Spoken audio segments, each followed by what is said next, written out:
Continuing where I left off, um, I wanted to say that you have to be dedicated to your marriage.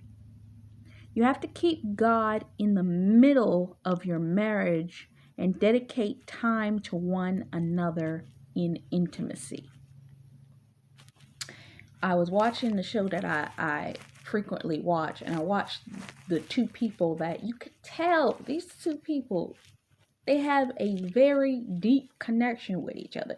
You can tell that they belong together. But as you watch the two characters, their own fears were preventing them from fully falling into the relationship for what it was and staying in it. There were precautions, there were issues. They had certain parameters they could no longer cross, and because of that they were afraid to even give in to the degree that they had the relationship. But they worked so well together. They were perfect for each other. It's just allowing, and that's what kingdom marriage does. When you're in a kingdom relationship, other people are going to look at your relationship and say you two don't belong together. This is an issue. This is a mistake. Two people in the episodes I was looking at, the girl's mother and a authority figure in the town, both made very in-depth statements to them. Mostly saying it to the guy, pretty much trying to make him feel like you don't belong with her, she's not for you, what are you going to do long term, you're older than her, you're this, that, and the other, and there's no longevity in this, how in the da-da-da-da. And it wasn't, I don't believe that it would have made the impact that it did on him if he hadn't heard her say it out of her own mouth, but she didn't even realize she said it.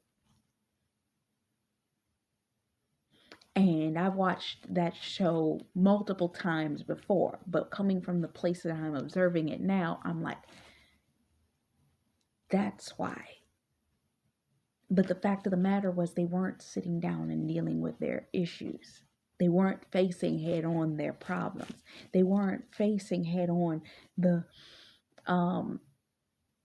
issue that was within their relationship and trying to find a solution for it. Because I believe truly that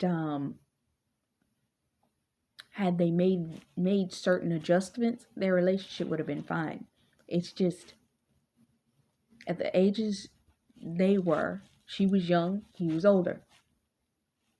And a lot of the influences, this is why you got to be careful with these kingdom marriages, because that the influence that maybe your kingdom partner has upon him, you got to pray the right people into his life that are speaking into his life, so he ain't letting go of you when he needs to be holding on to you because he's got the wrong person in his ear.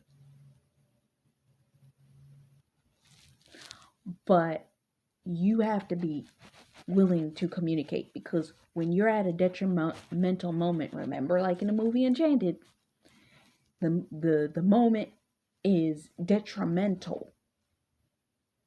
You don't want,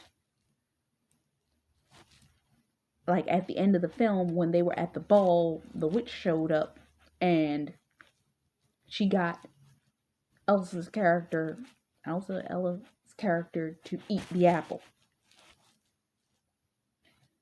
There are going to be people that are going to come in at the most inopportune moments to come to your spouse, to come to you when you may be in the middle of your anger, in the middle of your frustration towards them, towards the scenario that y'all going through. It's an emotional scenario, and these people literally come right on time to start issues and get plant word curses and thought patterns that will have you doubting and feeling fear and confusion towards your partner, that will make you feel like, okay, let me make a drastic decision. You can't do that. You have to be sober-minded. And sometimes sober-minded is sober-minded against anger. I was listening to a video, and this is it was just the other day. It was a video from a year ago from Stephanie P, where she was talking about you cannot allow them to trigger your insecurities. You can't allow them to trigger your emotions and use your emotions against you, because that's what the enemy is going to come to do. Because if he can use your emotions to turn on your spouse, to hit your spouse's trigger points, he got you. Because that's what he's going to do. He's going to try and hit them trigger points to make y'all be at each other's throats when you shouldn't be. To be yelling at each other when you should be having a calm conversation. Instead of yelling, listening.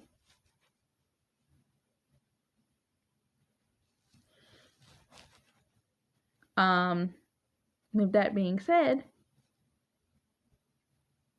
that after children not having time to lay in the bed, and you still have to keep intimacy. How are you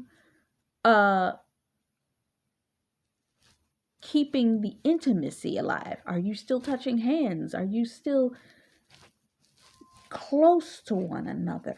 How are you remaining close when you still got kids running around your house? Your kids are screaming, you this, that, and the other. Are you taking a few minutes to just take that time to love on each other outside of the children? Maybe you need to make it a habit between the two of you that you say, I'm going to take this moment. Children can scream for about 5 seconds. Well, I take this moment with my spouse. They're okay. We need this. And making sure to have that moment, and not it's a discipline in order to just tell you, we're going to make sure our connection is important, whether it's 5 minutes, whether it's a minute, but we're taking that time to say, hey, no other distractions, just you and me in this moment. We good? We good? Okay. Whether it be just to hug, hold, whatever that is.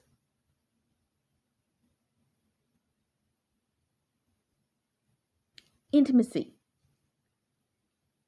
Making time for intimacy if you got a bunch of kids. That means you may have to schedule it or schedule the kids so that you can have time for it. But making the time to snuggle, to kiss, to have intimate moments, and it doesn't just have to be sex. It can just be intimacy. Holding each other, hugging each other, kissing.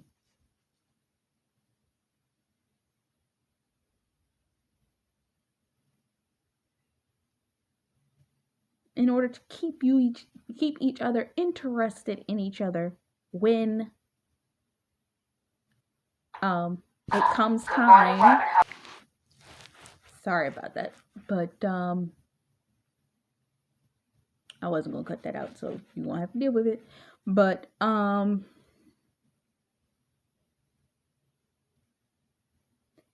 where was I? Though remaining interested. Genesis 2:23, New International Version. This is now bone of my bone, flesh of my flesh. She is called woman. If she was taken out of man. That's why a man leaves his father and mother's house and cleaves unto his wife, and they become one flesh. Man finds his wife. And I had this revelation. I was listening to a young woman that I listened to, Megan Michelle, and she was making the point yesterday, and it dawned on me while she was talking. God made the decision that just like man finds us, God found us. God found us as the person that he felt was aligned to be gifted to his sons. So don't take for granted that, but also don't take for granted the fact that God found you for himself during the season in which he found you for himself. That he's pruned you and spent this time with you. And don't think because you got married, oh yay, God finally gave me my spouse. By God. A 3-strand cord is not that easily broken.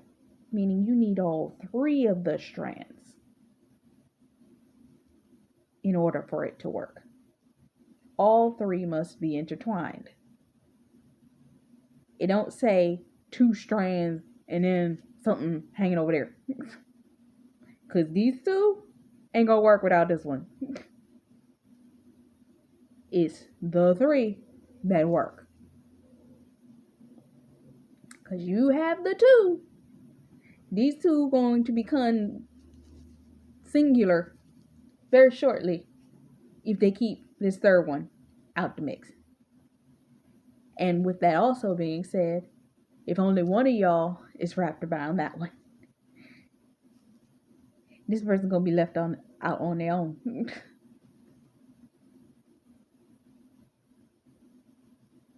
And then if these 2 are wrapped around,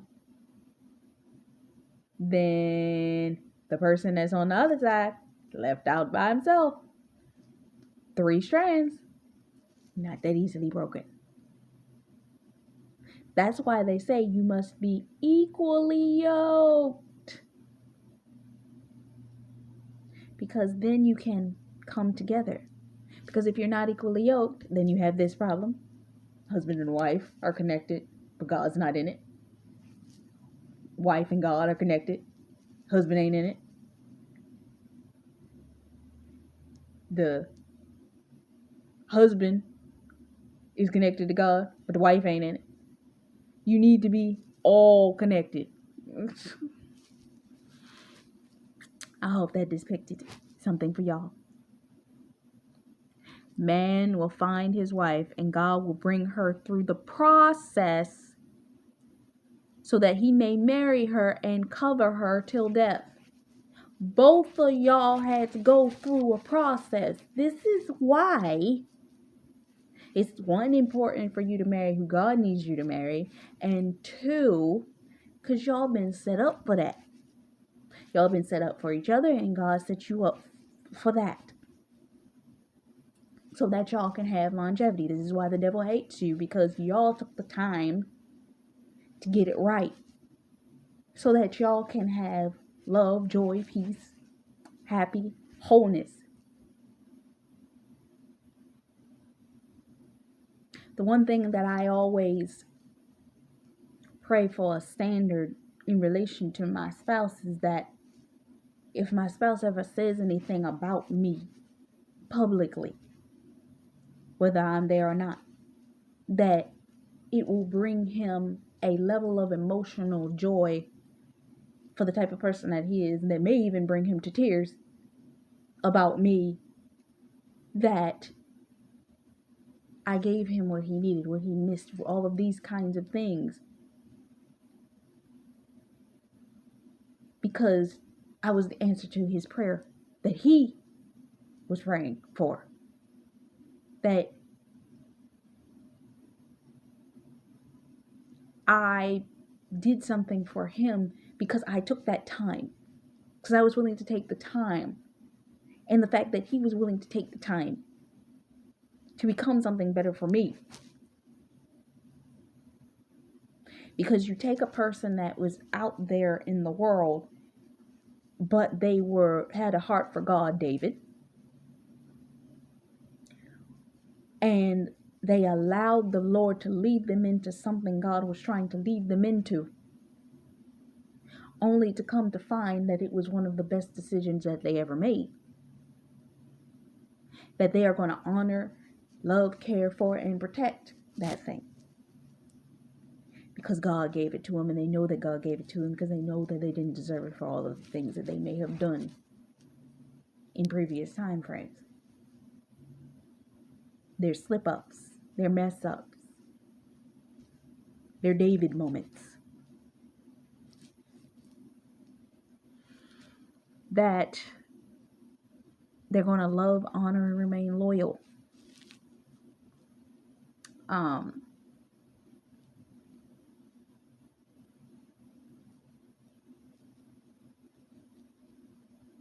But it begins with two complete people knowing themselves, knowing Christ, and that they are completed with God, like I just said.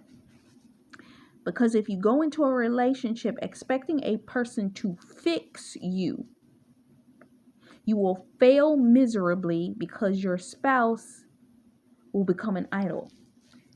Will you heal when you come into alignment with your spouse? Yes, you will, but you can't make them God in your life. You can't make, he couldn't make me God in his life, and I can't make him God in my life, because God is God in our lives. And we have to realize that all we are seeing is God, the God in each other, being reflected.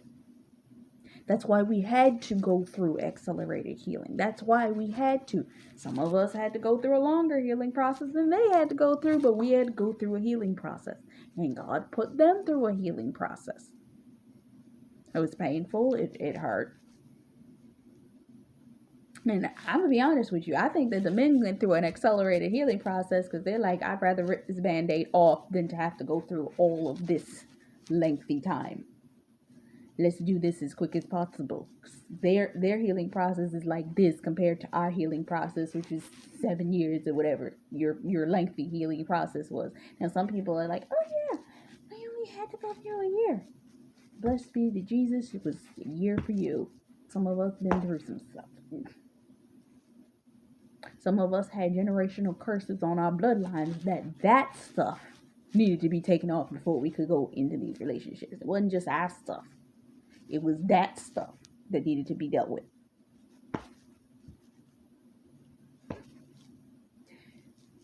And it's those things that will help you deal and become ready for what you are asking for.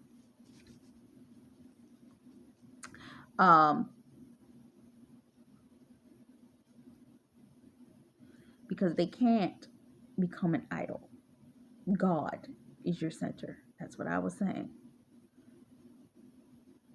Because they are human, same as you will only pull harder on each other and push each other away. Because if you're depending on them without God in the picture, the weight, just like the weight to carry the weight of whatever it is you're called to do, if you try to take that on yourself, what happens? You get tired, you get depressed, you can't carry this marriage without God in it, because it will become tiring, it will become weighty, and it will become oppressive. Because you will be focusing on the things of the marriage instead of God in the middle of the marriage, that gives you the covering over it that will make it lighter and easier. Forget God and you'll feel the weight. Keep God and you'll be able to handle it. You keep God out of the between the two of you, the weight will be too much and it will push you over the edge. You will not be able to handle it and it will take you down. Know each other, communicate, love, respect one another. It will go farther. Understand your parameters, understand these types of things. Because when you have that understanding, it will keep you in ways that will protect your relationship and marriage for long term.